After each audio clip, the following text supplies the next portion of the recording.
Hi folks, this is Frankie Schoenfeld from Frankie Outdoors. We're going to go over my setup here for Euro nymphing. Kind of come up with my own little, I call it spider cider. It's a little section of spider cider line that I've kind of configured into a spider looking thing on my tippet ring that actually is pretty cool. I just started the Euro style nymphing in July, and actually it's just a simple long leader setup. I'm going to go over the items I use for this setup, and then we're going to go through it. My butt section's about a 25 foot section of very economical Zebco 10-pound test. That's 700 yards of it.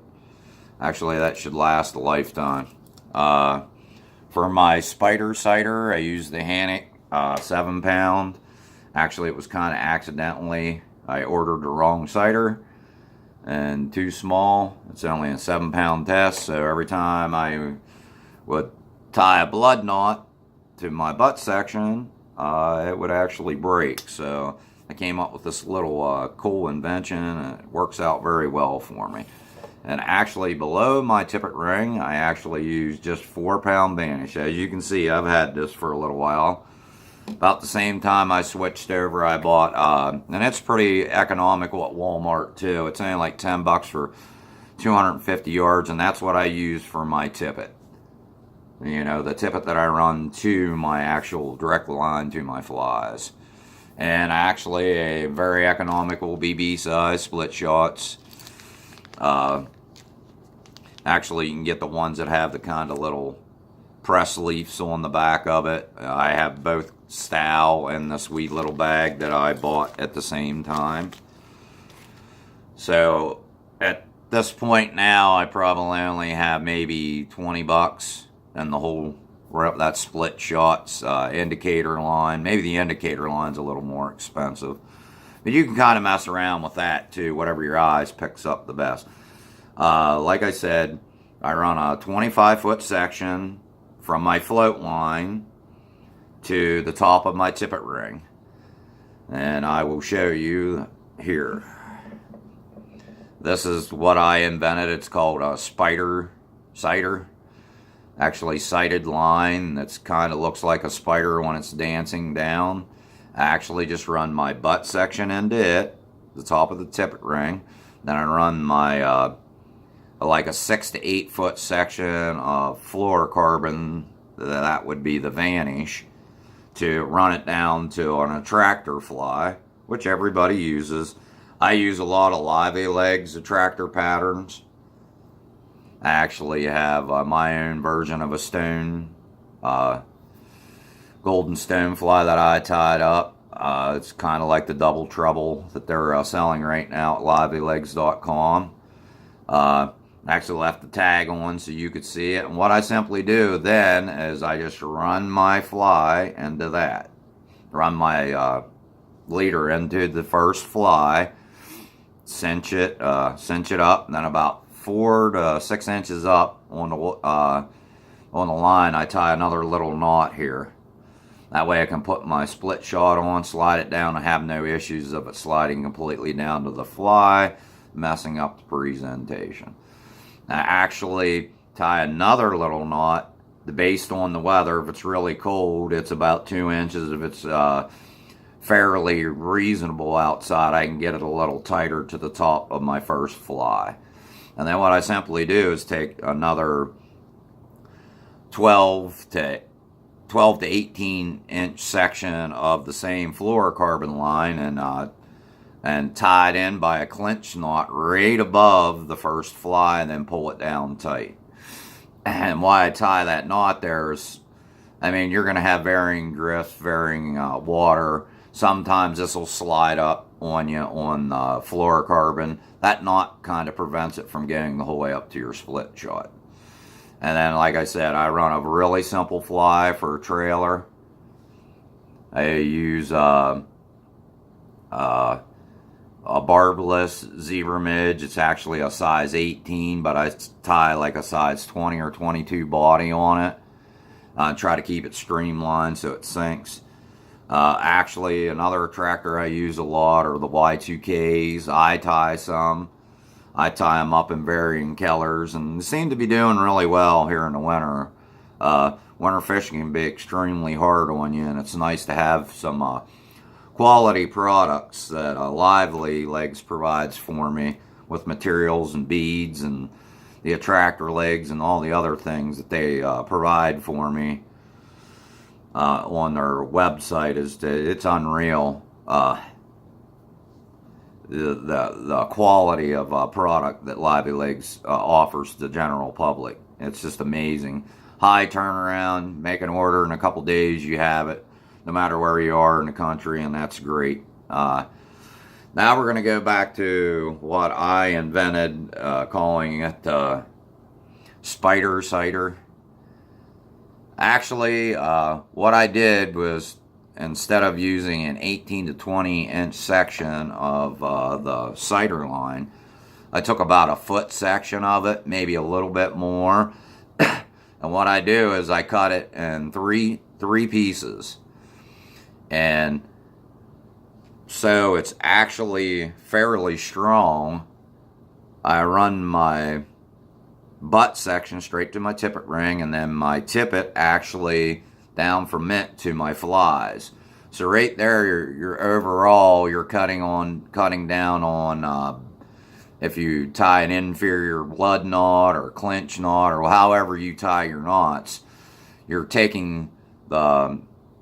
leaving the indicator in there, but you're actually taking out another equation of blood knots or clinch knots slipping or breaking on you and losing the whole rig. Mine was by accident that I designed this, but I really, really like it. And my eyes pick up the movement really good, like they should with cider line. I just demised another plan of doing it, and I really like it. Like I said, if your flies are coming down the stream, as you can see, just one little pause, one of the legs move, or you'll automatically see the jump in the line. I mean, the line, when you're running cider line, there's nothing wrong with it because you're watching the movement.